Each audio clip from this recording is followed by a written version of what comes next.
Hello foodies, this is Nisa and Nisar food fantasy.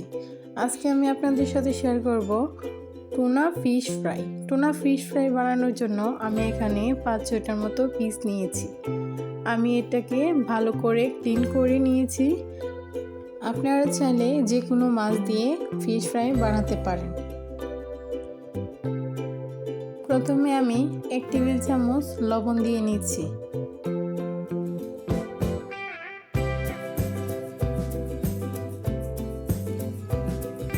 তারপর দিয়ে দিব হোয়াইট ভিনেগার অথবা সিরকা, যেটাই বলেন না কেন। আমি এখানে 2 টেবিল চামচের মতো হোয়াইট ভিনেগার দিয়ে দিব। আপনাদের বাসায় যদি হোয়াইট ভিনেগার অথবা সিরকা না থাকে, এর সাথে আপনি 1 টেবিল চামচ বা 2 টেবিল চামচের মতো লেবুর রস অ্যাড করে দিবেন। কেননা সামুদ্রিক মাছের মধ্যে একটা এক্সট্রা ব্যাড স্মেল আছে, এজন্য আপনারা ভিনেগারটা ব্যবহার করতে পারেন। ভিনেগার হাতের কাছে না থাকলে লেবুর রস দিতে পারেন। আমি এখানে 1 টেবিল চামচ লেবুর রসও অ্যাড করে দিচ্ছি। এখন আমি এটাকে চামচের সাহায্যে ভালোভাবে মিশিয়ে 1 কাপের মতো পানি দিয়ে 30 মিনিটের জন্য রেস্টে রেখে দেব। রেস্টে রাখার জন্য ওই যে এক্সট্রা ব্যাড স্মেলটা এটা ছেড়ে যাবে, এজন্য ভালো করে মিশিয়ে 30 মিনিটের জন্য রেস্টে রেখে দিবেন। আপনাদের হাতে যদি কোনো সময় না থাকে, তাহলে আপনি 10 মিনিট বা 15 মিনিটের জন্য রেস্টে রাখতে পারেন। তো আমি এটা 30 মিনিটের জন্য রেস্টে রেখে দিচ্ছি।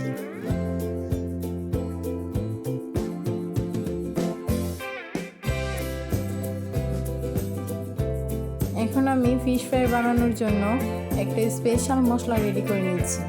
আমি 2 টেবিল চামচ আস্ত ধনিয়া দিয়ে দিচ্ছি।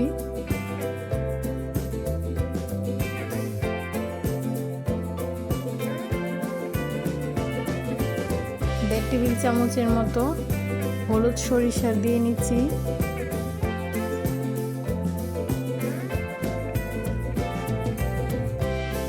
2 টেবিল চামচের মতো আস্ত জিরা দিয়ে নিচ্ছি। 1 টেবিল চামচের মতো কালো গোলমরিচ দিয়ে নিচ্ছি। বাকি 3টা শুকনা মরিচ দিয়ে নিচ্ছি। এখন আমি একটা গ্রাইন্ডার জারে ভালো করে গ্রাইন্ড করে নিব। আধা ভাঙা হলেও কোনো সমস্যা নেই। ফিশ ফ্রাই বানানোর পরে যখন আধা ভাঙা দেখা যাবে, তখন আরও দেখতে সুন্দর লাগবে, খেতেও ভালো লাগবে। এখন আমি 2টার মতো পেঁয়াজ দিয়ে নিচ্ছি। পুরোটা মিশ্রণটি আমি ব্লেন্ড করে নিয়ে নিব। এখন আমি 1 কাপ পরিমাণে সরিষার তেল নিয়ে নিচ্ছি। যে কোনো বারবিকিউতে যদি আপনি সরিষার তেল ব্যবহার করেন, তাহলে স্মেলটা ভালো আসে এবং খেতে অনেক সুস্বাদু লাগে। এখন আমি 2 টেবিল চামচের মতো শুকনা মরিচ বাটা দিয়ে নিচ্ছি। 2 টেবিল চামচের মতো আদা রসুন বাটা দিয়ে নিচ্ছি। 3 টেবিল চামচের মতো লেবুর রস দিয়ে নিচ্ছি। যে কোনো ফিশ ফ্রাই বা বারবিকিউতে আপনি লেবুর রসটা অ্যাড করলে অনেক মজার হয় খেতে।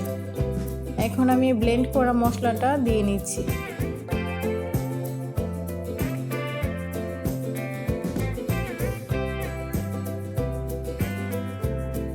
দেখতেই পাচ্ছেন আমার মশলাটা কিন্তু পুরোপুরিভাবে ব্লেন্ড হয়নি, আমি একটু আধা ভাঙা রেখেছি।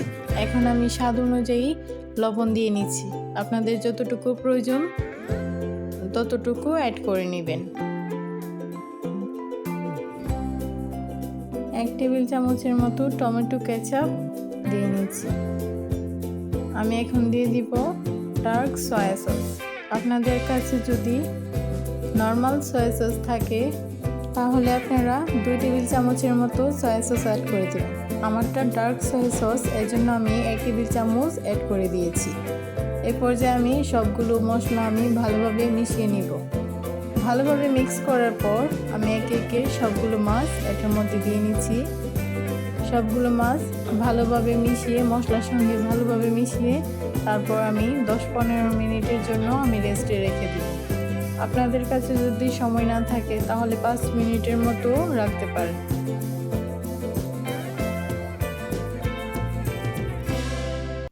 এই ফিশ ফ্রাইতে আমি যে মশলাগুলো ব্যবহার করেছি, নর্মালি সবার বাসায় কিন্তু এই ধরনের মশলা থাকে। সো এভাবে একবার ফিশ ফ্রাই বানিয়ে ট্রাই করে দেখতে পারেন।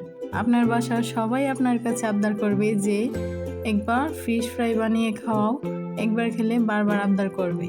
সো এখন আমি মাছগুলো ভাজার জন্য একটা প্যানে সরিষার তেল দিয়ে নিয়েছি। আমি 2 স্টেপে মাছগুলো ভাজবো। প্রথম স্টেপে আমি মাছগুলো দিয়ে নিচ্ছি।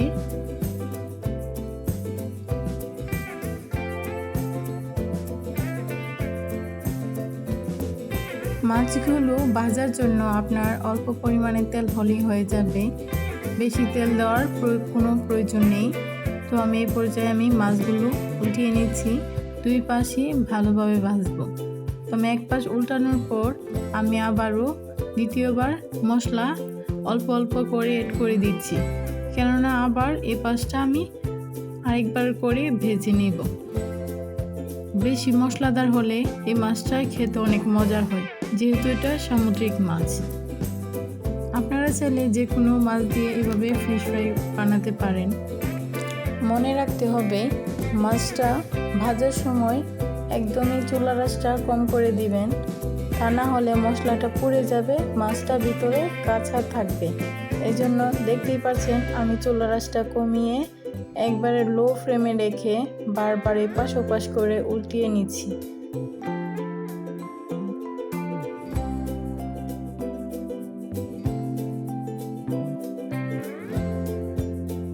এই পর্যায়ে আমার মাছগুলো দেখতেই পাচ্ছেন ব্রাউন কালারে চলে আসছে।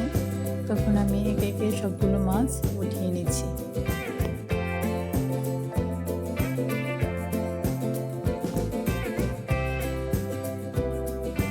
উঠানো শেষ হয়ে গেলে এ পর্যায়ে আমি একই প্যানের মধ্যে আবারও তেল দিয়ে নিলাম। সবগুলো মাছ দ্বিতীয়বার ভালো করে ভেজে নিব।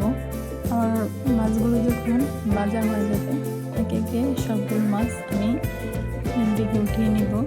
এখন আমি একই প্যানের মধ্যে যে রয়ে গেছে যে মশলাটা, এই মশলাটাই আমি ভালো করে ভেজে নিব। যখন মশলার উপর দিয়ে তেল ছেড়ে যাবে সবগুলো মাছ আমি তখন আবার ওই প্যানে অ্যাড করে দিব। এই পর্যায়ে আমার রান্নাটা এখন অলমোস্ট ডান। ভিডিওটি যদি ভালো লাগে তাহলে আমার চ্যানেলটি সাবস্ক্রাইব করবেন। আপনাদের একটা লাইক এবং কমেন্টস আমাকে ভিডিও বানাতে অনেক উৎসাহিত করে। Food is life, don't waste food.